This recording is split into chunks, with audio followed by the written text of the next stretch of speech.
In today's video, we're testing out Battleborn batteries' thermal failsafe. They claim that when their batteries are subjected to sustained fault conditions, such as a loose external connection or an undersized cable that generates heat at the positive terminal, their mechanism should rapidly transition to a high resistance state sufficient to collapse current flow. And they claim that this protection feature is permanent and irreversible by design. So in this video, we're going to put that to the test. We're going to add a loose connection and use undersized cable and see if this thing can disconnect. So first, internal resistance is 5 milliohms, which is within spec. We're going to use undersized wires like it told us to. And these come with the battery. We're going to make this connection loose. But the negative terminal does not have a thermal failsafe, so we're going to torque this to the proper spec. The test is now begun and we're pulling 91 amps. So we'll come back and see what happens.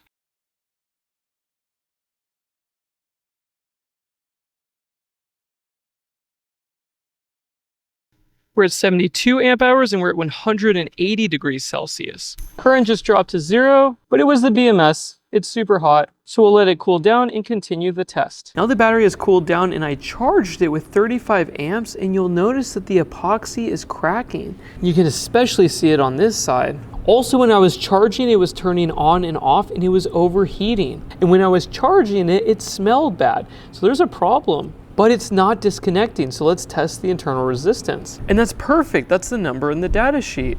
Oh, I have to make it loose. All right, we're ready to go. 92 amps, and it just disconnected. It disconnected, but if I push it to the side, it reconnects, so we have a loose connection inside. So we'll start the test again. And check that out, 60 degrees Celsius, and the test has only been running for 1 minute. And it is rising fast. Oh, just disconnected. Oh, is it this? Oh, it's this connection. Okay, now it's running. So this connection is super loose. Check this out. If I move it, it will reconnect. And now we have voltage and it's testing good. If I go the other way, it's gone. This is not disconnecting. This is bad. So now it's randomly working. So let's start the test again. Well, it's working now. Let's see how long it lasts for. Quick update, pulled 25 amp hours and we're at 78 degrees Celsius. And this is with a tightened terminal, which is crazy. The current is flowing and it's not stopping. All right, this thing is melted. It smells horrendous. Burning plastic smell everywhere. It smells really bad. And right now we're at 221 degrees Celsius. Look at that, that's not disconnecting. That is horrible, holy cow, what the heck? How is that a thermal failsafe? That's crazy. I followed the instructions. Now we're gonna test it on one more battery, but we're gonna use a washer instead. And a loose connection. Let's just see how well it can do.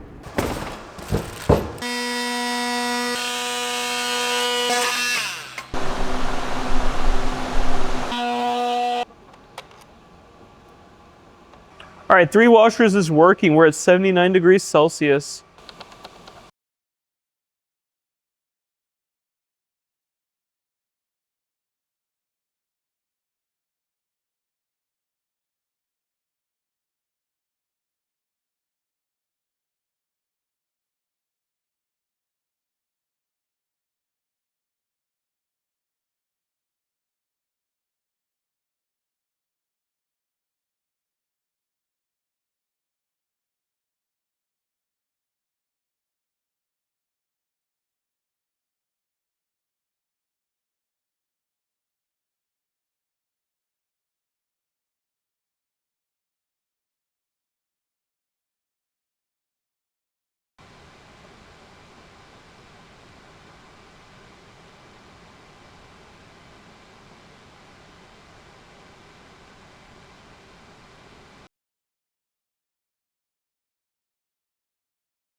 Now this battery is used, but the positive terminal overheats and it intermittently disconnects. And the lid is still intact and the epoxy is not damaged. And I can pull 83 amp hours from it. It still works.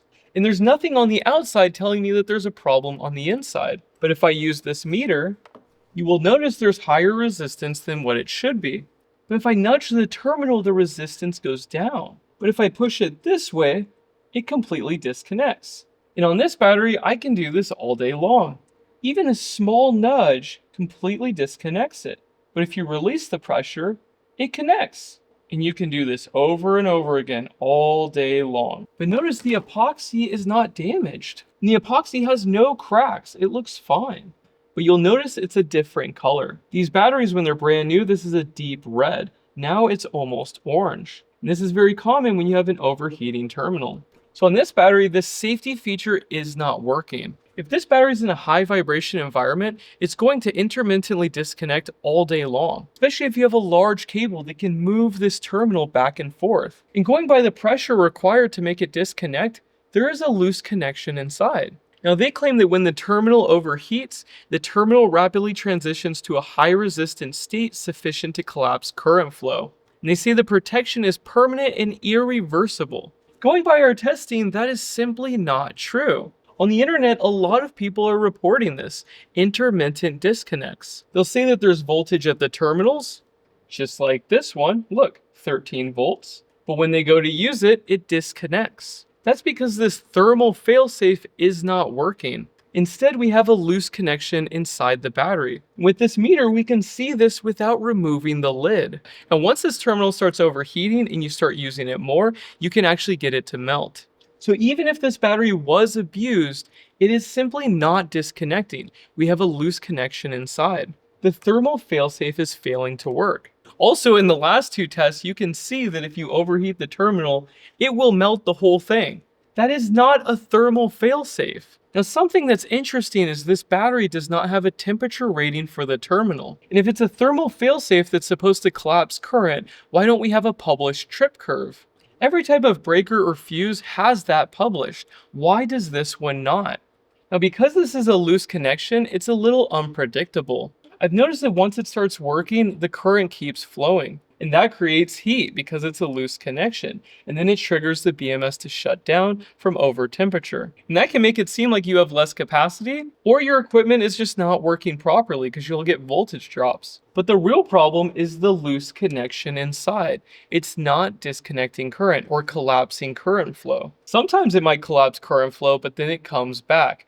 That is not disconnecting. That is a loose connection and it's causing heat. Even in my first test, the terminal, if it was working properly, it should have disconnected. The fact that it's overheating tells you that there's a loose connection inside. If this failure mechanism actually worked, I wouldn't have to take off the lid to see what's going on. But now with this meter, I don't have to. Now on one of the forums, they suggested that I recommend this to people, but I don't even think you should test these. I think you should not use these. I can clearly demonstrate that the thermal failsafe terminal does not work. You have no idea when it will disconnect or overheat. There's no telling. It's a loose connection. It's unpredictable. Now, if you've ever had this issue with these batteries, please file a report with CPSC. I'll have a link down below, and we need to make as many reports as possible so they see that this is a real issue. Because currently there's a class action lawsuit on this terminal, but that's going to take a very long time. And people still have this battery cycling every single day. Some people don't watch my YouTube channel. They have no idea what's going on. So it might take a second, but please file that report. It can help everybody right now. And some people will say, hey, I have these batteries, they work great, but they're not testing them. A lot of times, the majority of these batteries have this problem. Just because you have voltage and you can turn your lights on doesn't mean that this problem is not hiding inside, especially in high vibration environments like a boat or an RV. So please test these batteries and please fill out the report if you're experiencing this. And that's pretty much it for this video. Thank you so much for watching, and I will see you in the next one. Bye.